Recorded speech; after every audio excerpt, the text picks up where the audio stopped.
In the year 2032, the world changed. Monsters poured out of the dungeon gates and people thought it was the end of the earth. Hunters appeared with the goal of hunting, not saving.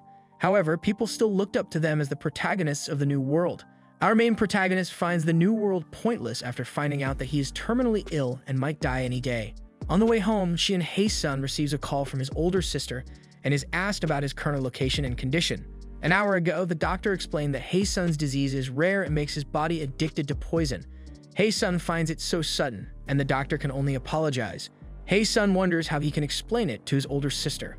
Just then, everyone in the vicinity gets notified about a gate explosion. Haesun sees a monster outside the bus. It attacks with its tongue and stabs one of the passengers. Everyone then panics inside the bus. Meanwhile, Cheon Songhwa is commended by her workmate for working hard and ignoring other things in life. Just then, she sees a news report of a gate explosion in the area where Haesun is currently at. Meanwhile, Haesun can't run after getting caught. Everyone had already died around him. He checks his phone and sees his sister's messages. He apologizes for being powerless. However, he grabs a shard of glass and mocks the monster. The monster gets agitated and pulls him. Haesun gets out of the tongue's grasp and stabs the monster's eye. The monster gets angrier and ties up Haesun.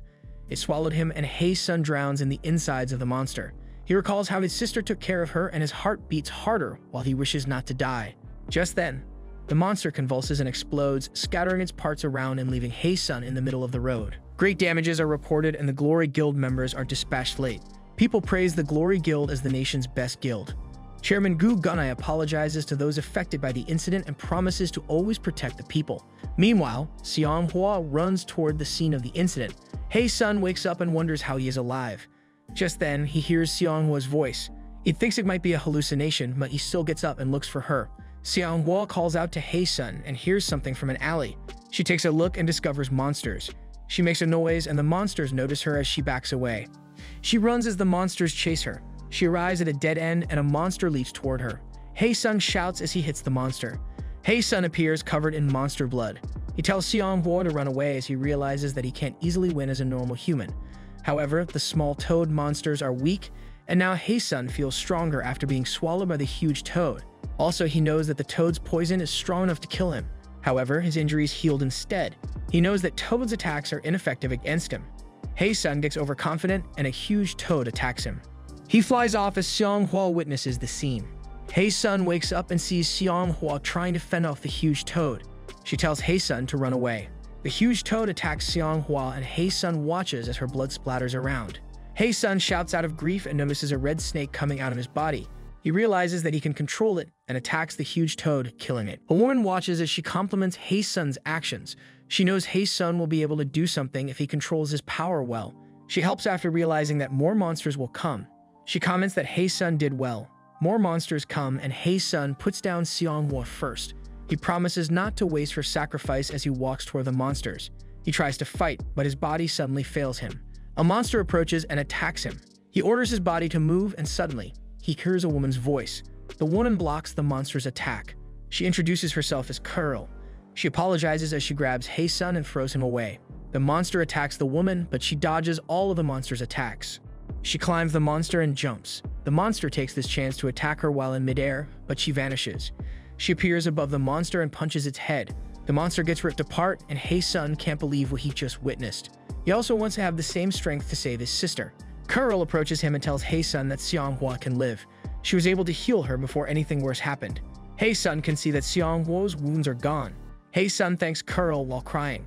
Curl also tells him that Haesun can live longer. She leaves to clear out the monsters first, but Haesun asks her first if he can get stronger like her. Curl smiles and tells him to watch her. She uses her technique, Poison Rain, and shoots it into the sky. A sudden rain suddenly pours down and the droplets hit the monsters. The rain pierces the monsters and annihilates the whole area. Curl walks back and promises Haesun that he can be the strongest hunter in the world. Later, Curl holds Haesun upside down while checking him out. Curl wondered if she could plant the black ether on him. Haesun gets confused and Curl asks him if he knows about the poisoners. Poisoners were famous for being one of the top classes in power. However, they are now hated because of one incident and are now called humanity's betrayers. Curl was one of those poisoners and she asks Haesun if he is scared of her. Curl saved them and Haesun is thankful to her instead. Curl then starts to explain that poisoners are special. Most hunters die when they awaken as poisoners because they live with poison on their bodies every day. Hae-sun then realizes something and Kuril congratulates him for becoming a poisoner. Kuril then drags him outside and they arrive at a rooftop. She claims that poisoners treat the poison all the time. She injects Hae-sun poison. Hae-sun gets worried, but Kuril assures him that the purified poison is their source of energy.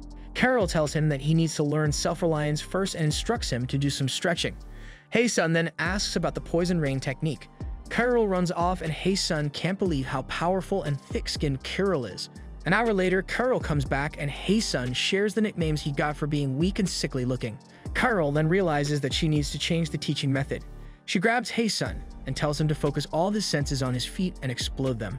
Hae-sun calls her prank harsh as Kuril hangs Hae-sun from the building's edge. She lets go of Hae-sun and wishes him luck.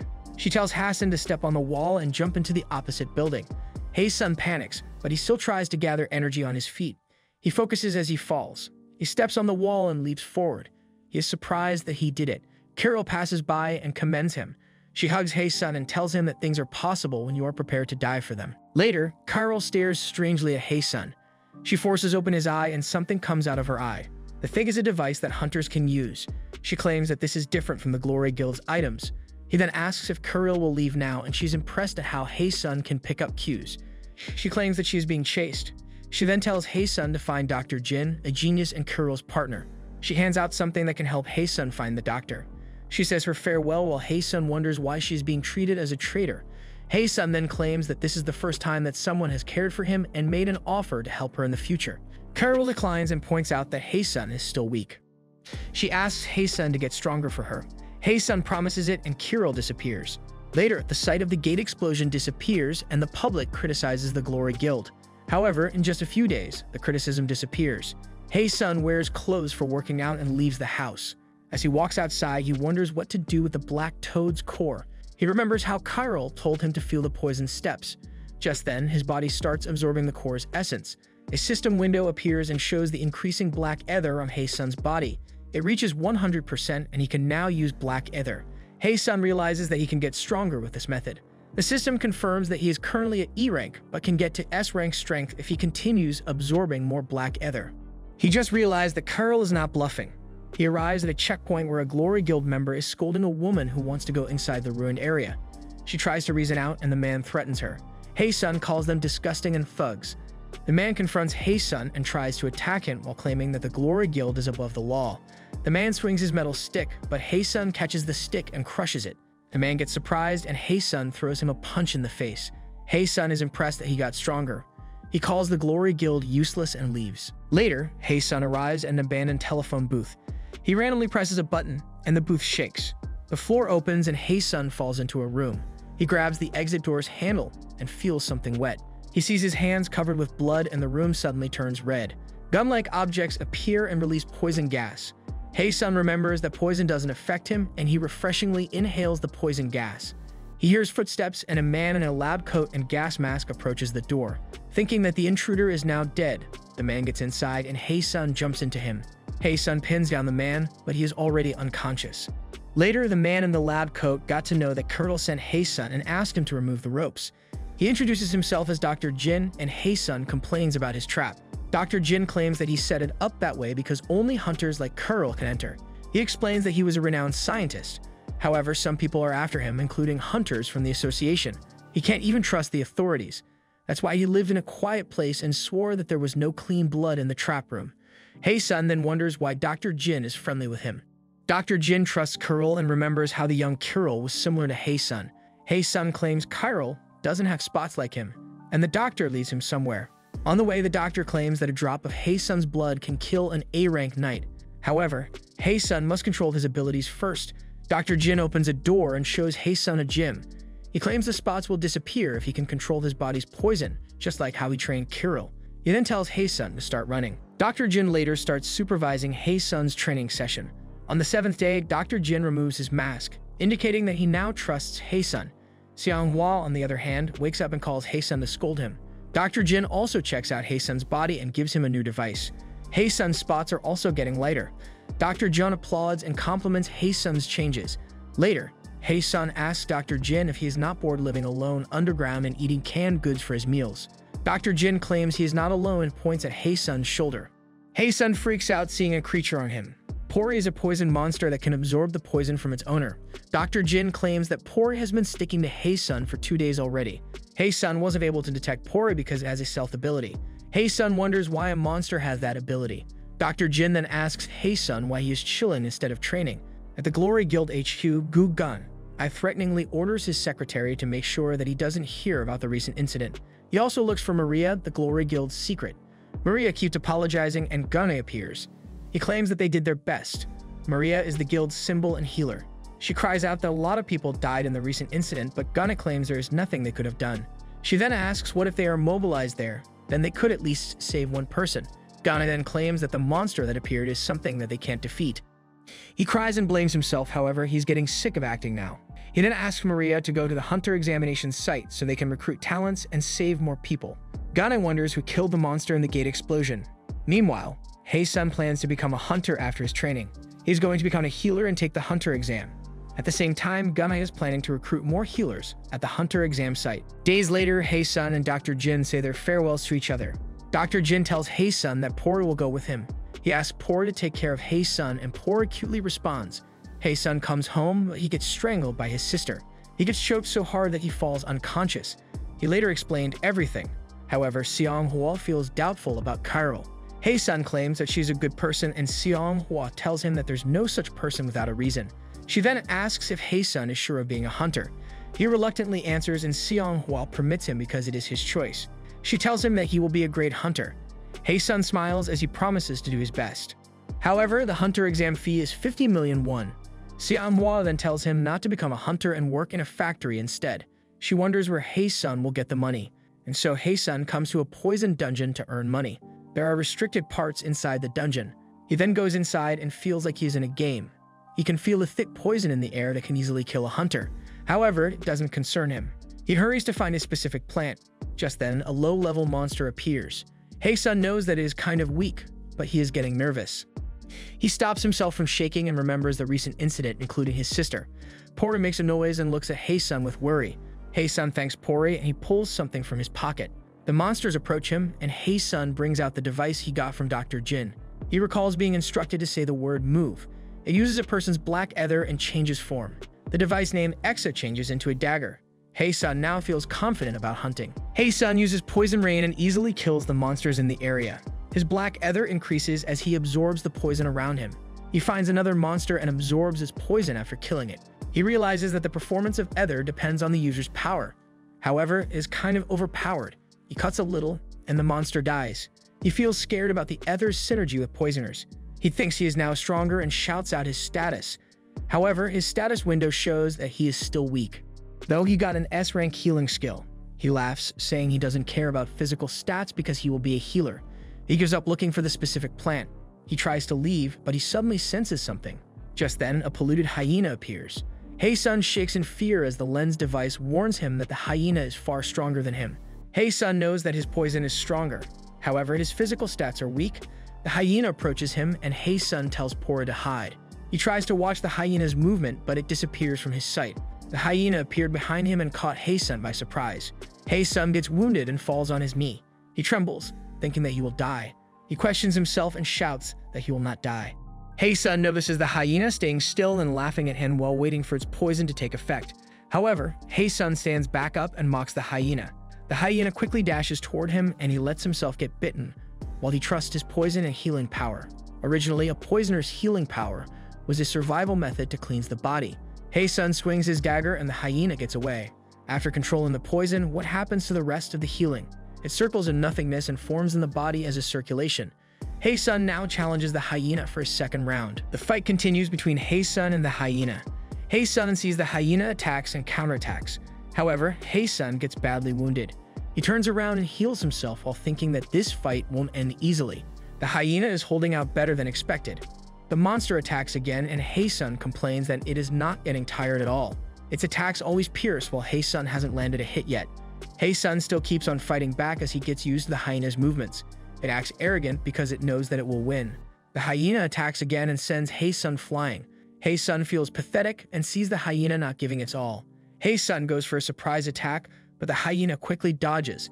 Haesun feels weak, but she remembers Kyril's words. He heals himself and the hyena attacks again.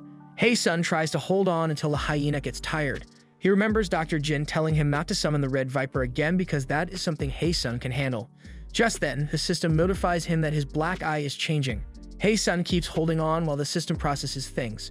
Hae-sun's physical level increases and he announces his absurd new title. He uses poison steps and notices that his speed has increased. He attacks the hyena, but it is still faster.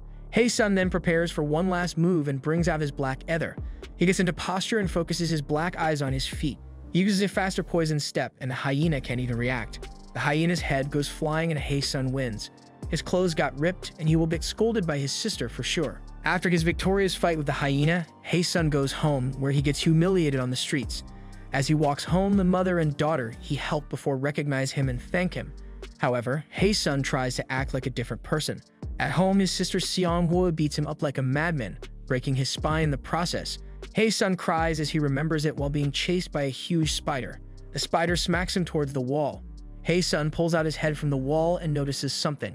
He finds the bronze sunflower that he was desperately searching for. It changes color based on the dungeon's difficulty. Even though the bronze one has the lowest difficulty, it still fetches a lot of money. Its healing power is the same as an S-rank healer.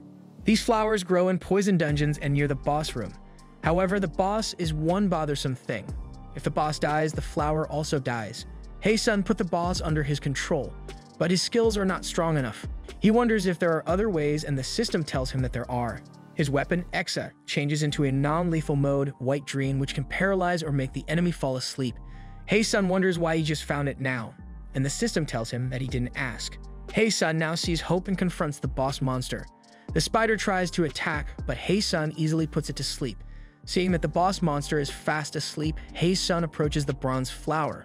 Pori comes out and Hae-sun tells him that he can't eat the flower, making Pori disappointed. Hae-sun pukes out the flower as he wonders how the others are doing. He remembers how Dr. Jin told him to earn money by looking for flowers. Kuril also mentioned that components related to healing are connected to poison and how opposites work well together. Hae-sun didn't understand her, but Kuril claimed that Hae-sun would realize it soon.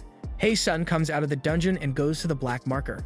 He also tells Pori to bite down on any suspicious person. Hae-sun can see that the black market is a mess, and he watches a fight between a muscular man and a skinny man.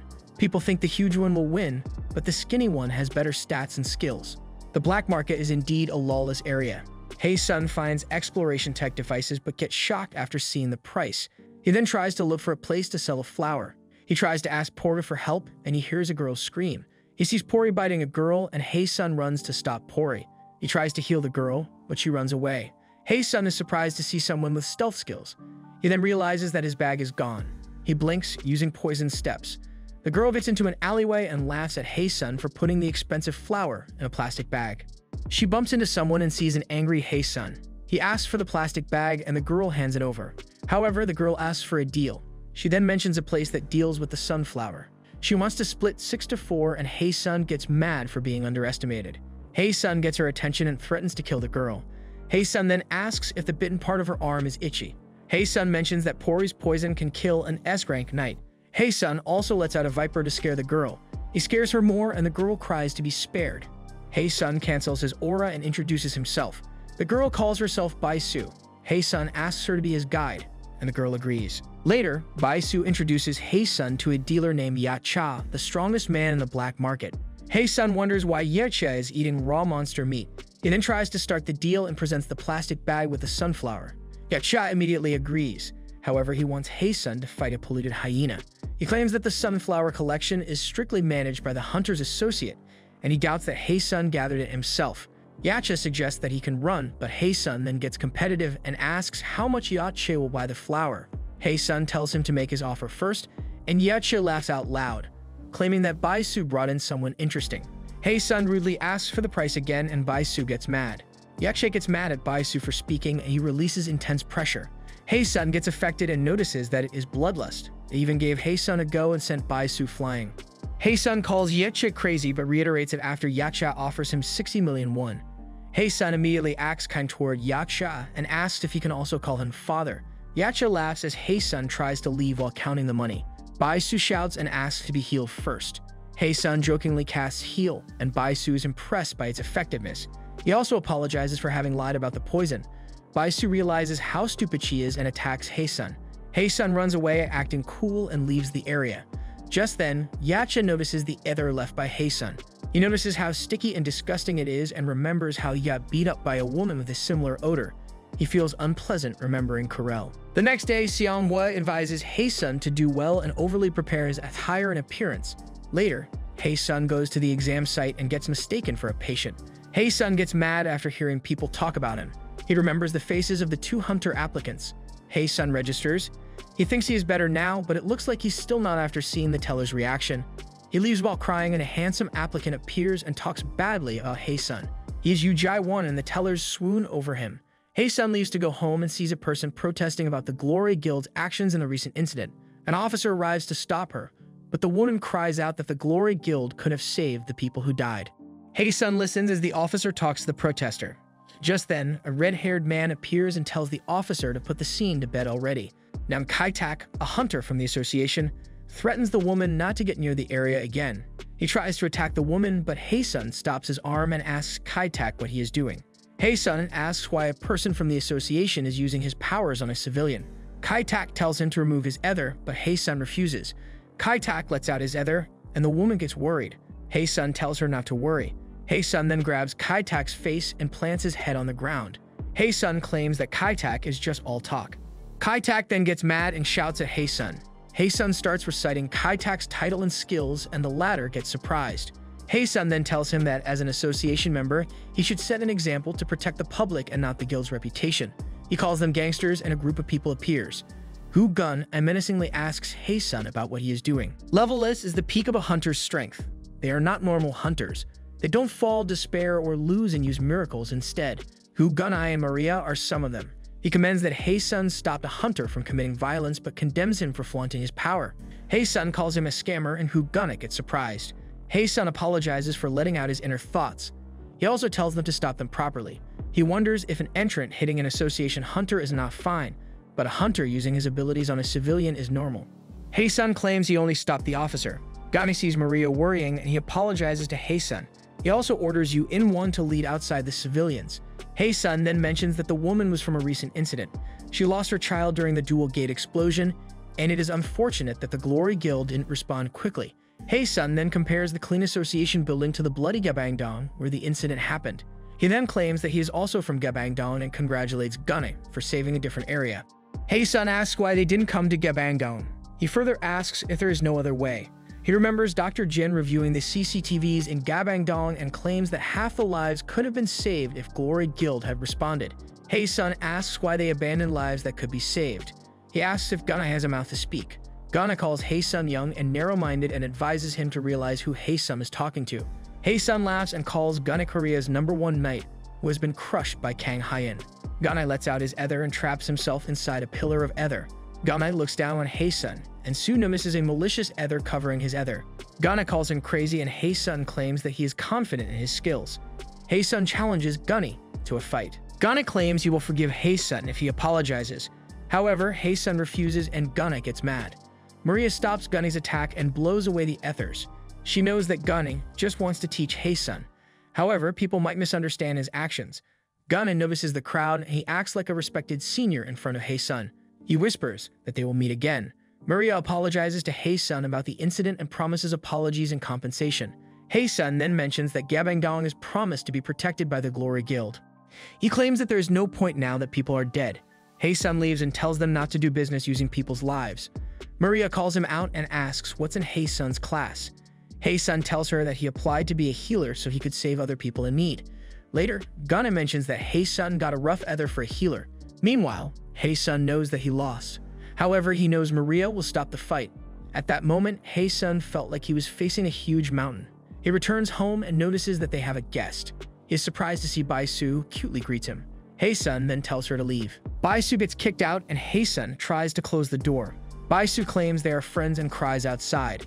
Hae-sun then menacingly tells her to inform Yacha not to approach him like this again. Seonghwa calls Hae-sun and throws an uppercut. Hae-sun flies outside and Seonghwa scolds him. Bai-su cries and runs towards Seonghwa. The next day, Bai-su drives and apologizes to Hae-sun. She asks why he acted like that, and Hae-sun claims that he is just wary of Yacha and his actions. Bai-su claims that Yacha just wants to become good partners with Hae-sun. Hae-sun knows that he is just being monitored. The supply of sunflowers is lessening and a person with it suddenly shows up. Bai-su claims she hasn't been ordered to monitor anyone before. She was just an adopted daughter from the streets, and now she thinks she is special enough to be chosen. She then asks where the car she is driving came from. The original owner is a drug addict. Poison poppies are a popular addictive drug that doesn't have harmful side effects. The car owner was not able to pay Yacha in time, and Yacha fed his body to the dogs. Anyone who goes against Yacha dies at his hands. Bai-su once tried to rebel against him, but nothing happened. He could have killed Hae-sun before, and being alive now means Yacha likes him.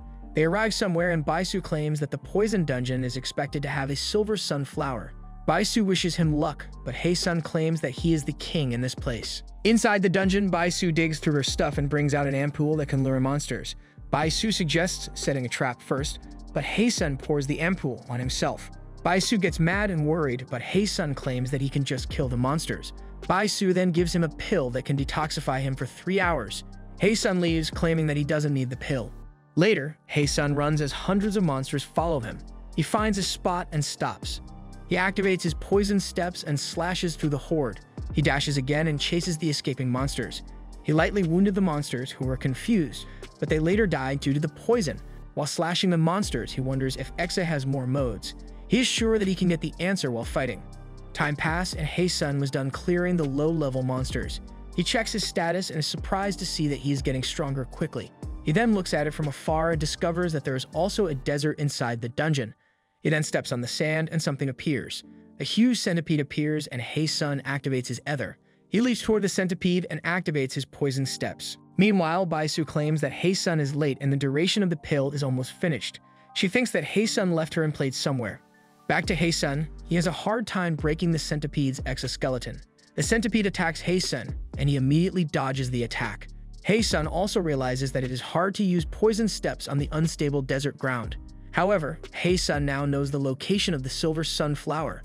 The centipede attacks again, and Hae-sun panics. He tries to use poison steps, but the ground caves in. He falls, and the centipede sends him flying. Hae-sun feels that his bones were shattered in that attack. He knows that he can't win at this rate. Just then, Exa disassembles and reassembles itself. It turns into a pair of boots and changes to booster mode. Hae-sun can now stand on the sand better. The centipede attacks again, and Hae-sun uses poison steps. He runs around while the centipede is chasing him. He then sees something and pulls out the silver sunflower. He changes Exa to white dream mode and takes a stance. He imagines it to be able to pierce the centipede's exoskeleton. Exa changes its appearance to that of a drill-like weapon and fires it toward the centipede. The drill hits the centipede and penetrates its exoskeleton. Hae-sun laughs as the centipede falls to the ground. Just then, he remembers Bai-su. It has been 7 hours and Bai-su is already frustrated waiting for Hae-sun. Hae-sun admires the silver sunflower as he returns to the dungeon entrance. He apologizes to Bai-su for being a little late, and the girl gets mad at Hae-sun. She reminds him that he took 7 hours, and Hae-sun notices some spots on Bai-su's hand. He notices that she is almost at her limit. Hae-sun can also see that Bai-su is trying to save him. He smiles and thanks Bai-su while healing her. Bai-su recalls the warm and relaxing feeling from before. Hae-sun walks away and tells Pori to absorb Bai-su's remaining poison. 2 months pass, and Bai-su guided Hae-sun in different poison dungeons. Hae-sun now has a lot of sunflowers and is living the best moment of his life. That night, Hae-sun feels sad that Bai-su will leave already. He worries as he always hears the poor girl having nightmares every night. The next morning, Hae-sun and Bai-su prepare to leave. Cheon Haesun grabs Bai-su's cheeks and hugs her while claiming that she is now treating her as her little sister. Cheon Haesun tells her to return any time. However, Hae-sun doubts it. Bai-su cries out loud as she says goodbye. At the black market, the two notice how quiet the place is compared to before. Bai-su claims that there are peaceful times, but just then, they hear an argument and 2 individuals are fighting over their deal. The 2 continue arguing as Hae-sun and Bai-su watch them. Hae-sun suggests stopping them, but Bai-su tells him not to worry. Bai-su claims that there is someone who takes care of disturbances. A long-haired man stops the 2 individuals and warns them. The troublemaker confronts the long-haired man, and Hae-sun can feel something from the long-haired man similar to Gu Gunai. Hae-sun also notices that the troublemaker is also quite strong. The troublemaker complains that he has been scammed. The long-haired man tells him the rules of the black market. The troublemaker throws a punch, but the long-haired man easily grabs his arms. Hae-sun is impressed to see the long-haired man beat up the troublemaker. The troublemaker then activates his berserk skill, and Hae-sun can see that the troublemaker is stronger than before. Feeling confident, the troublemaker attacks the long-haired man again with a barrage of punches. However, it didn't work against the long-haired man. The troublemaker punches the long-haired man, but the long-haired man redirects to punch back at the troublemaker. No matter how the troublemaker attacks, it is always useless against the long-haired man. The troublemaker sees images of the long-haired man, and he gets mercilessly attacked by him. The troublemaker falls on his knees and gets knocked down. Hae-sun can see that the long-haired man is a monster. The man's movements are stronger than those of an A rank. Hae-sun tries to check the man's information. The man is named Oh Jae-ho, and most of his data are erased. However, the last confirmed data shows that his physical level was E rank. Hae-sun finds it impossible, and Jae-ho surprisingly greets him. Jae-ho apologizes, and Hae-sun suddenly gets embarrassed. Jae-ho welcomes him with a different vibe, and Hae-sun gets surprised. Jae-ho guides him to Yacha, who buys the sunflowers for a good price. He then asks Hae-sun why he registered as a healer. Hae-sun then explains that healing is only a portion of his power, and that he is different from other hunters. Because of personal reasons, he can't use his original powers. Hae-sun asks if there is anything else Yacha is curious about, and the latter ends the deal for today. However, Hae-sun tells him that it is not over yet. Hae-sun asks for the information fee for the things he told Yacha. However, Yacha doesn't want to pay. Hae-sun calls him ridiculous and claims that Yacha is the most trustworthy person when it comes to dealing, and Hae-sun himself is an important dealer for him. Yacha claims that he likes Hae-sun's confidence. Yacha then asks how much money Hae-sun wants. Instead of money, Hae-sun asks Jae-ho to teach him his techniques. Yacha then thinks about it and claims that the calculations don't add up even if Hae-sun adds the money he just earned. Hae-sun then suggests learning from Jae-ho while owing Yacha the money. Baisu calls Hae-sun crazy and reminds him that Yacha rips people apart. Yacha asks Hae-sun for a reason. Hae-sun claims that he finds Jae-ho's techniques useful. Hae-sun knows that his moves are still like those of a newbie. He offers to do something for Yacha to make up for the lack of money. Yacha sees Hae-sun's desperation and agrees with the deal. Baisu asks Jae-ho if it is okay, and the latter claims that he only follows Yacha's orders. Yacha tells Hae-sun to bring the money he earned with him, and he will tell him the price after the training. Yacha, Jae-ho, and Baisu then leave. Before he goes out, Yacha asks if Hae-sun is interested in learning something from him. Hae-sun quickly refuses, and Yacha wishes him luck as he laughs. Baisu calls out to Hae-sun, says goodbye cutely, and wishes him luck on the hunter exam. Hae-sun sighs and claims that he will take first place. The hunter exam opens once a year and is known to have high standards. Hunters are more popular than celebrities, and the whole country focuses on them. This year's hunter exam starts. A lethargic officer with his excited junior is on standby to check out hunters. The junior officer then mentions Kang Jae-won, a famous and handsome pre-hunter. Jae-won is asked why he is applying to be a healer. He claims that he just wants to save people. However, the officer claims that Jae-won doesn't have a sense of duty. Jae-won only wants to step into a higher position. The association president is sick. Kang Hyun is corrupt. There are dirty rumors about Gu Gunny. After the Gebangdong incident, people can only trust the strongest and best hunters. Just then, someone arrives and people look at him with awe. He applies as a healer, and even the receptionist is surprised. It turns out to be Hae-sun. Meanwhile, Jae-won poses for some photos, and Jae-won thinks that the photos came out great because he is the model. The reporter wonders what title to use for the article and comes up with Jae-won as Maria's successor. Jae-won quickly agrees, and the reporter tells him to pose again for a dramatic photo. Just then, he notices Hae-sun, who is passing by. Jae-won looks behind and bumps into Hae-sun. Jae-won opens his eyes and gets mad at Hae-sun. The onlookers and the reporter are shocked by the scene they are seeing.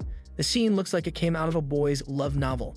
Hae-sun asks if Jae-won is fine, and Jae-won feels uncomfortable with the situation. Jae-won stands back up and is clearly furious. Hae-sun offers help to dry clean the clothes, but Jae-won swats Hae-sun's phone away. He picks it up and gives it to Hae-sun, threatening him not to attract attention because the spotlight is his. Jae-won makes fun of Hae-sun's clothes and tries to leave, but Hae-sun stops him. Hae-sun gets mad and asks Jae-won for an apology. Everyone watches the whole scene. Just then, the first test for the exam was announced. Jae-won then starts a bet between himself and Hae-sun. The one with higher results wins, and the loser will give the winner 10 million. Jae-won laughs at how it is a sin to be poor. Hae-sun recorded everything and threatened Jae-won to keep his words as promised. Later, Maria finds it strange that Jae-won has more ether now compared to the last time she saw him. She finds it suspicious and abnormal. She asks Gunne for his thoughts. Gunne claims he is not sensitive to ether, unlike Maria. Maria remembers Jae-won going to their research lab a lot. She wonders if Jae-won was experimented on, and she decides to investigate later. The test goes on, and Hae-sun and Jae-won both remind each other about their bet. Both of them are called to stand in front of the measuring device. Scouts are now ready to hear the top prospect's results. They expect him to get a high score, and Jae-won laughs at them. Jae-won places his hand on the measuring device, and a bright, warm ether covers the area. He passes with a score of over 9,000. Jae-won looks at Hae-sun while talking badly about him. Hae-sun places his hand on the measuring device, and a brighter ether appears, surprising everyone. Gana can't believe what he is seeing as Hae-sun releases a huge amount of ether, which is unlikely for an entrant. Jae-won suddenly gets anxious, and it is announced that Hae-sun achieved a score that can't be measured. Jae-won laughs and apologizes. Jae-won laughs at how low Hae-sun's score is and tells him to come back next year. Just then, the lethargic officer from before appears and tells Jae-won to stand back. They will measure Hae-sun again. They are named Hae-kyu, and Gang Jun Hae-kyu asks Hae-sun to do the measurement again, but with a different device this time. Just then, a scout remembered something. He claims that the gold core is used to measure a monster's ether. Hae-kyu then claims that only one hunter has been measured by the gold core before. He then congratulates Hae-sun for passing the test with a score of 100,000. Hae-sun gets confused and everyone around him shouts. The reporters freak out at the appearance of an S-rank hunter. They run to Hae-sun, ignoring Jae-won. They insist on an interview with Hae-sun. The cornered Hae-sun uses poison steps to escape the crowd. He walks away and asks Jae-won about their bet. Jae-won grips his fist and Hae-sun asks him to speak up. The embarrassed and furious Jae-won apologizes. Hae-sun gives him his account number and leaves. Jae-won cries blood as he curses Hae-sun to death. Two hunters saw Hae-sun's result. They are Bishop Guild's Ga Ham-chan and Ga Yeol-chan. The gold core's maximum score is 100,000. It means nobody knows Hae-sun's limit. They plan to recruit Hae-sun. Meanwhile, Gan also saw everything and thought that Hae-sun was just a worm. He smiles, seeing him as a dragon. The entrants proceed to the second test. They need to heal the monster in front of them. The second test evaluates your real healing ability. If you heal a monster, you pass. However, the biggest monster was assigned to Hae-sun. He remembers Jae-won is the vice chairman's son, so he must have pulled some strings to bother him. As he wonders how to heal the huge monster, the monster talks to him. It asks if Hae-sun is the one to kill him. Hae-sun gets confused, and the monster angrily claims that it was the humans who destroyed his core. The damaged core is indeed difficult to heal, and Hae-sun assures the monster that he will heal it. The monster claims that a destroyed core is unhealable. Hae-sun then activates his healing power and claims that he will save the monster's life. Hae-sun starts healing the huge monster, and everyone turns their attention to him. The monster notices how experienced Hae-sun is with healing and claims that it will also be dangerous for Hae-sun. Hae-sun claims it is not a big deal. The monster tells Hae-sun not to risk his life on a test. Hae-sun tells the monster not to worry. However, the monster doesn't believe that Hae-sun can heal his severe wounds. Hae-sun then claims he can do better than a normal healer. The monster finds Hae-sun interesting for treating him like a human. Hae-sun does agree that humans are hostile to monsters, but is not that different between humans. He further claims that there are also monsters that can save humans. Hae-sun taps the monster and claims that he is done healing him, and he also gave the monster a bonus. Hae-sun secretly corroded the chains and told the monster to escape when the time felt right. The monster calls Hae-sun a clueless fool. The monster then claims that he is not a monster, a spirit. He is the guardian spirit of the great spirit world, the Imperial Tiger. The Imperial Tiger asks for Hae-sun's name and promises him half of his life. Hae-sun thanks him, but the Imperial Tiger's head aches after being simply called Huge Tiger. He hopes to meet Hae-sun again, as it is being announced that Hae-sun passed the second test. Meanwhile, Jae-won is having a hard time healing a monster. Just then, the test is announced as over and Jae-won gets mad at the announcer. Hae-kyu claims that the chairman pursues fair treatment and threatens Jae-won. Jae-won gets mad and tries to use his father's name. However, Hae-kyu orders Gang-jun to escort Jae-won out. Jae-won tries to struggle, but Hae-kyu points out that Jae-won is already experiencing ether exhaustion. Hae-sun passes by and notices Jae-won. Jae-won notices Hae-sun, who calls him an idiot and laughs at him. Later, Yu In-won asks Hae-kyu what happened to his son. Hae-kyu informs him that Jae-won failed the practical test. Meanwhile, Hae-sun is congratulated by Maria. Hae-sun passes the hunter exam with an S rank, while Jae-won is just at an E rank. Hae-sun comes out of the building and reporters are now calling him the new messiah. He is surprised how the rumors spread fast. Reporters try to interview him and Hae-sun gets mad. He grabs the mic and tells them to be quiet. He claims that he is happy with his rank and won't be getting interviews for the time being. He then escapes using poison steps, surprising everyone. He tries to go home, but the Go brothers from Bishop Guild confront him. They try to recruit him. However, Gunai appears and invites Hae-sun to the Glory Guild. Later, Gunai looks like he is in a good mood. He mentions that something interesting happened. Hours ago, Haesun asked Gunna why he is recruiting him. The Gun brothers and Gunna confronts each other, with Gunna being confident with his abilities. The brothers attacked with their powers and asked Haesun if they could recruit him at another time. However, Haesun doesn't like Bishop Guild because their headquarters are far from his home. He also claimed that he wouldn't join the Glory Guild even if he died and was reborn. Gunna smiles as he knows Haesun is meant for the Glory Guild. Hunters' deaths are known to everyone. Yu In-won declares a new rule for newbie hunters. They must clear 5 3-star dungeons in groups of 5. Haesun can avoid the new rule and meets random hunters to raid a dungeon. 2 hunters are happy seeing Haesun. They are Do Yu-chan and Do Yu-seong, who are both espers. 2 more hunters, Park Hyo-sang and Kim Chu-ho, appear. Hyo-sang then confidently offers to carry the newbies. They look down on Haesun for being a healer and claim that they are veterans of killing monsters. Haesun wants to say no, and the 2 claim that they just want to help newbies as long as they are paid. The Du siblings already paid them, but Haesun is suspicious of them being D-ranks and not affiliated with any guilds. They are obviously vagabonds who take money from newbies to make a living. It seems like the 2 are really looking down on Haesun. However, Haesun will kill them if they cross the line. They immediately encounter monsters inside the dungeon, and the 2 self-proclaimed veterans are doing well in killing the monsters. They pretend to fight hard, but they are letting some monsters slip by one at a time on purpose toward Haesun. However, Haesun can easily kill the monsters. Haesun tells the Du siblings to at least fight weaker monsters. They say that they are not confident enough. Haesun then scolds them and reminds them that he is a capable healer. The siblings then get motivated, and Haesun claims that this is enough. However, the main problem is the 2 self-proclaimed veterans. An Esper attack kills off a monster, and Hyo-sang complains about how their customers interfered. Yushin claims that they should do something. Chu-ho then scares them to preserve their stamina because a stronger monster will appear. Suddenly, they feel tremors, and Chu-ho claims that it is the boss. Hyo-sang then threatens the siblings to pay them an extra $1,000,000. The siblings complain, but Hyo-sang just tells them to fight and die themselves. Hyo-sang looks down on Haesun and assumes that even as an S-rank, he can't do anything as a healer. Hyo-sang then threatens them, saying that he will leave the dungeon with self-inflicted wounds and spread rumors that healer tried to kill them. Hyo-sang knows people will believe it because they are envious of S-rank hunters. The boss monster appears, and Hyo-sang can't wait to see Haesun's reaction. He wants to record an S-rank character struggling in a 1-star dungeon. Haesun then talks about how hunters are now despicable. He surprises everyone with his threatening ether, and Hyo-sang exclaims that he will report Haesun outside. Haesun then mentions the rumor about an entrant to whom Gunna himself gave a lesson. He tells them that it was him, and Hyo-sang starts recalling the article from before. Hyo-sang gets mad and tries to attack Haesun. However, Hyo-sang stops moving, and Haesun takes a stance with his Exa in White Dream mode. Haesun then asks the Du siblings who are in charge now from their point of view as the boss monster appears behind him. Haesun menacingly asks them for an answer. Hyo-sang and Kim Chu-ho feel oppressed by Haesun's heavy ether.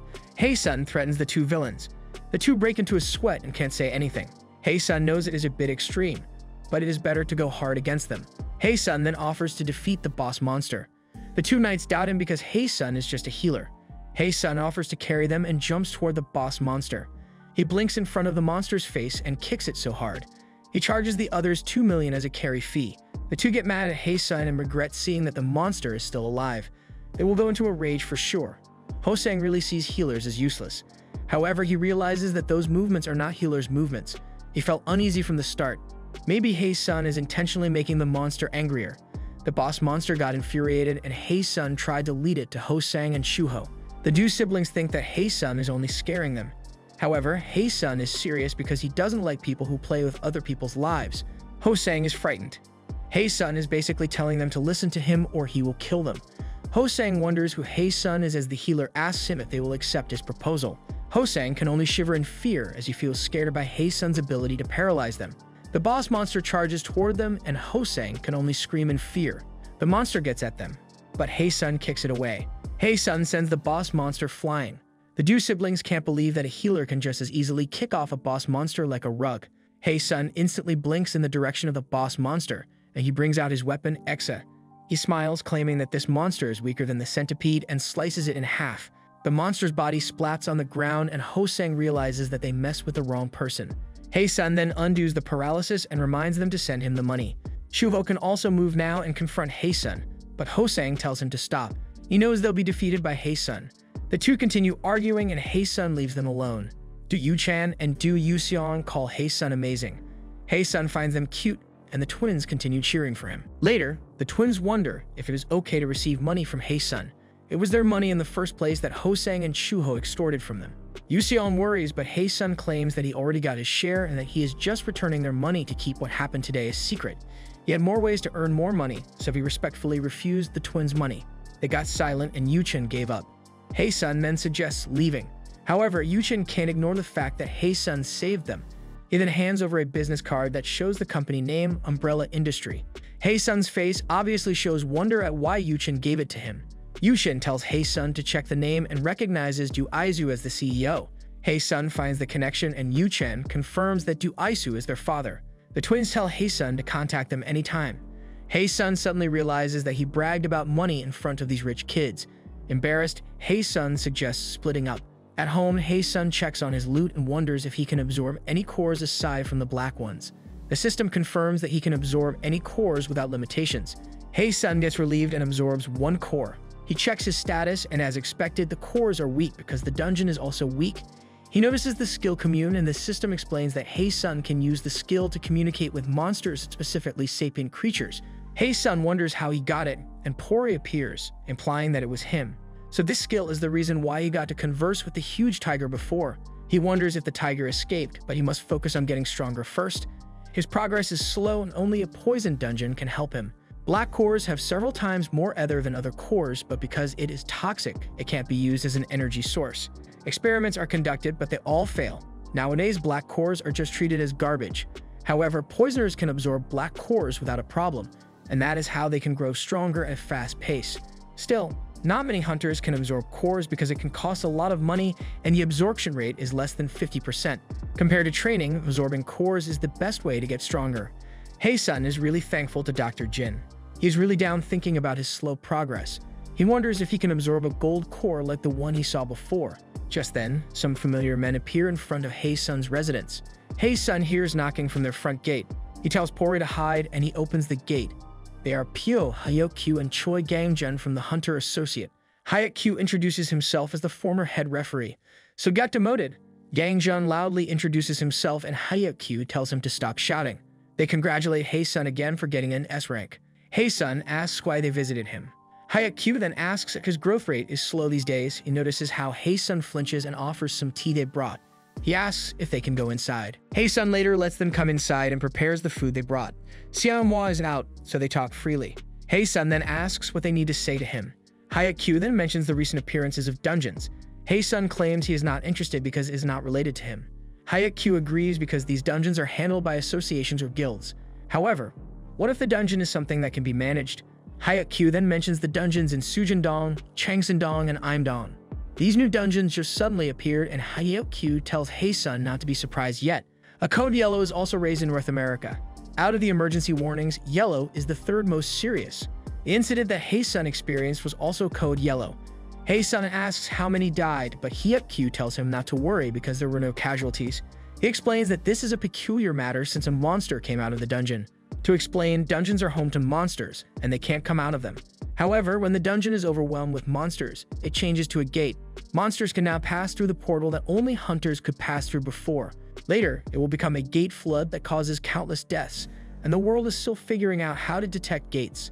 That is why a monster coming out of a dungeon is indeed weird.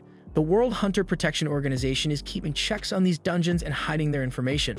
Hae-sun claims that hiding the truth won't solve the problem.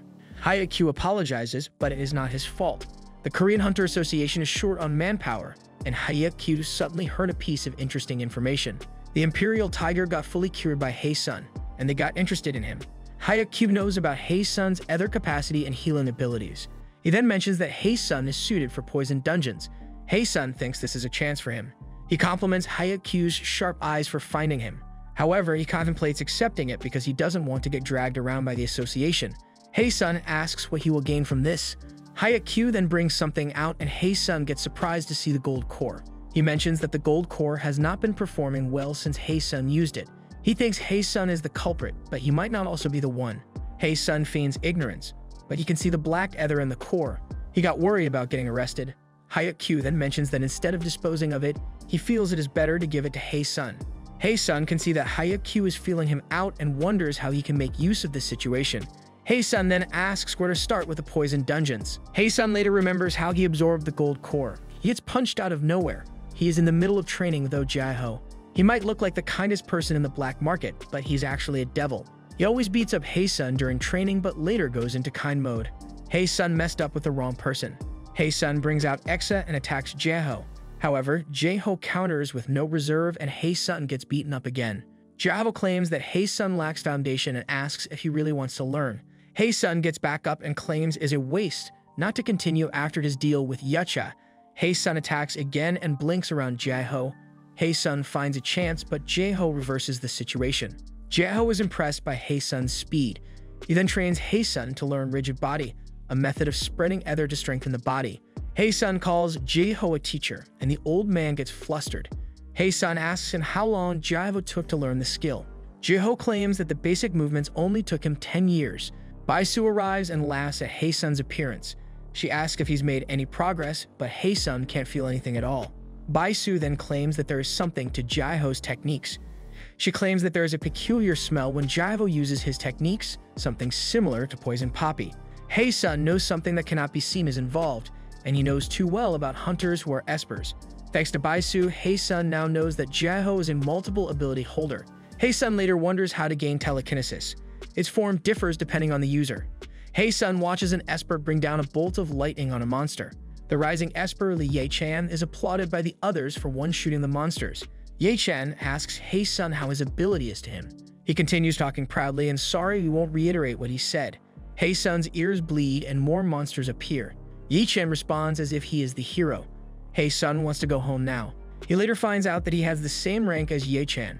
Ye-chan's colleague claims that his abilities are impressive. She follows Ye-chan because she likes him. Ye-chan's fans continue cheering for him, and Ye-chan happily lets out his abilities. Hae-sun can see how simple-minded they are.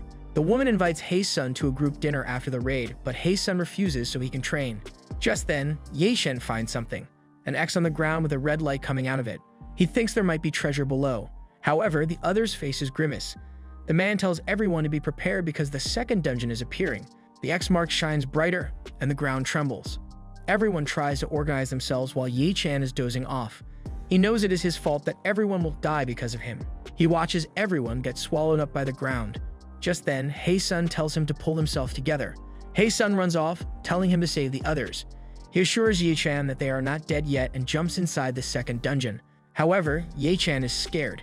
He remembers his guild members and realizes that he needs to do something. He follows Hae-sun and jumps into the dungeon. While falling, Hae-sun asks Ye-chan to cast a shield on the other guild members. Ye-chan confirms that he can do it, but not everyone, especially the further ones. Hae-sun claims that is fine because he will save the ones further inside. Hae-sun then uses Exa as steps and blinks on each one of them. Hae-sun grabs the other guild members and Ye-chan can't believe what he just witnessed. Hae-sun notices that they are arriving and they have finally arrived in the second dungeon. They safely landed on the ground and Ye-chan can't believe that Hae-sun is unscathed. Ye-chan is happy to see that the other guild members are fine.